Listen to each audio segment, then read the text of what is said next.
What if you could fire a laser at the sky and make it rain? Oh, that sounds more interesting. Dave Malkoff explains.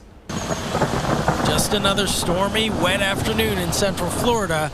But what if you could pick up all this rain and move it where it's needed? Texas or California?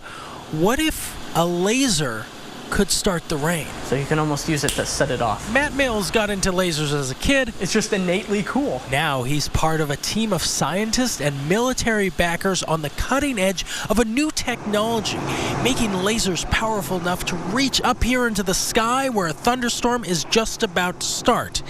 In the near future, a push-button Stormstarter could be a real thing. Just imagining this situation. If there was a rain cloud that was going to pass over an area of drought and not rain, you could, theoretically induce the rain and get the rain where it's needed. That Stormstarter isn't the laser beam itself, but rather a popping energy that comes off of much higher power beams than this one.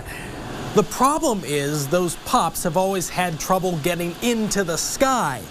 Now Matt has discovered a way to get the laser to pop all the way in the clouds. In theory, that's what starts a storm. We created a cloud of our own behind Matt's lab. A few months ago, Matt's colleagues in Arizona got this working experimentally. The next step is to get it to work in the sky. The particles in the air are rubbing together, forming static electricity, and the conditions are now right. And they just need to be triggered now. Does this concern you that you may be messing with Mother Nature and doing something that you don't completely understand up here in the cloud? I suppose that's always a danger, but we're not even near to the case where it could be dangerous yet, so not too much. It's almost like an on-off switch for a thunderstorm. That's the idea behind it. Right here in the cloud. Yep. In Orlando, Dave Malkoff, The Weather Channel. Absolutely fascinating.